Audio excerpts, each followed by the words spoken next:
ер нь бол яг их хэлний шалгалтаас бол бас сэтгэл бол тийм одоо сайн биш байгаа. Дүн нь бол дүнгийн хувьд гэхдээ энийг бас сайжруулах талаар алхмууд хийхээр бас ингэ төлөвлөсөн байна. Ер нь л их хэлнийхээ одоо багш нарын аттестачлал бас нэг шалгалт авъя, төвшин тогтооё.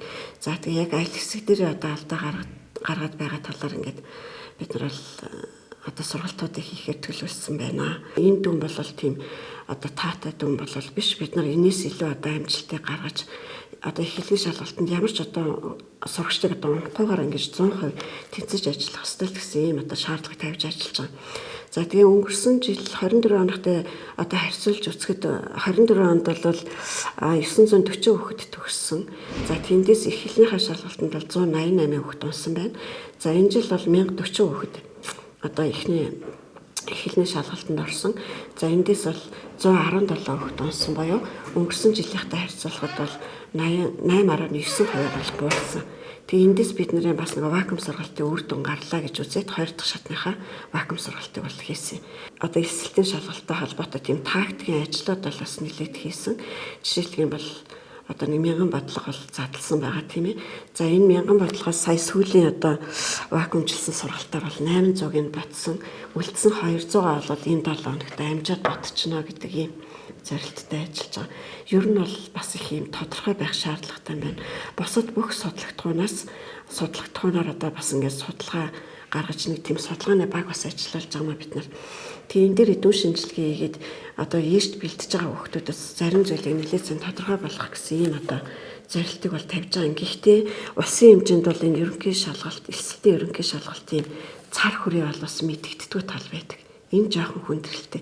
Яг одоо ингээд бүлэг бүлгээр нь заагаад ингээд маш сайн бэлдээд ороод иртэл нөгөө бүлэг дотор нь байхгүй ангид одоо материал орж иж байгаа талаас ажиглагддаг юм байна. Тэгэхээр бид нар энэ дээр бас судалгаа хийж хүүхдүүдэд бас яг аль түвшинд бэлдэх вэ гэдэг дээрээ дүн хийх одоо шаардлагатай юм билээ. Тийм бодлого гэснээс өмнө нь бол хүүхдүүд ямар одоо бодлого яаж ирэх нь одоо тодорхойгүй байдаг гэсэн бол энэ жилийн тухайд бол яг 1000 бодлого дотроос л одоо ирнэ гэсэн ийм агуулмж бол тодорхой харагдаад байгаа. Ингэснээр ямар үр дүн гарах вэ? Энэ нь одоо нөгөө өмнөх жилүүдтэй харьцуулахад юугаар онцлог давуу тал болоод байгаа. За энэ тодорхой байснаар хүүхдүүд бол ерөөсөө энэ 1000 бодлого дотор л ажиллана. Тэгэхгүй бол одоо энэ тэндээс бүр бүлэг болгоноос ингээл тодорхойгүй зүйлүүдээс татаж аваад цаг хугацаа алдаад байна. Цаг хугацаа маш их алдаж байгаа. Тий. Сая л одоо тэр эрчимжүүлсэн сургалтын байдлаас харахад бол энэ 1000 бодлогын үр дүн бол үнэхээр харагдана гэдэгт итгэлтэй л ирсэн. Тодорхой байгаа учраас хүүхдүүд бол бүр яг ингэж чиглээд ажилласан байж байгаа. Эсэтийн ерөнхий шалгалттай холбоотойгоор ерөн сүүлийн жилүүдэд Ховд аймгийн одоо ерөн сурагчдын үзүүлж байгаа, багш сурагчдын үзүүлж байгаа амжилт нь ерөн ямар байгаа юм, буураад байгаа юм уу, ахаад байгаа юм уу, яг дундаж төвшөндөө яваад байгаа юм. Эн чинь бас одоо бидний дараагийнхаа бодлого үйл ажиллагааг төлөвлөхөд нэлээд одоо ахиц үзүүлэх юм зүйл шүү дээ. За бид нар түрүүн тэр аймагаас нөгөө төсөл боловсруулж авахтай энэ дээр л ерөөсөө гол анхаарлаа хандруулсан. Яг нэг статистик одоо судалгааг бол маш их гаргасан. Яг улсын дунджаас аль түвшинд байгаа юм гэдгийг бол гаргасан. Манайх улсын дунджаас доогуур. За ер нь бол өнгөрсөн жил хэдчээс одоо 14-т ч ахсан тийм ээ, сүүлээсээ 4-5. Яг одоо 23 оноос нэг 2 байраар ахсан ийм үзүүлэлт байна.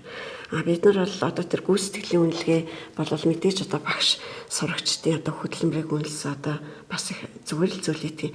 Гэхдээ энэнд бол ач холбогдол үзүүлэхгүй ерөөсөн ээшийнхаа шалгалтын амжилтыг л одоо гол нь харж байгаа шүү дээ. Тэгээ энэ дээр одоо наривчлсан статистикууд бол гаргасан. Тэгээ энэ статистик чинь би бас нэг удаас телевизэд өгчлээсэн. Тэгээ танад хэрэгтэй бол бүр энийг бас нэг файлаар өгч болох юм.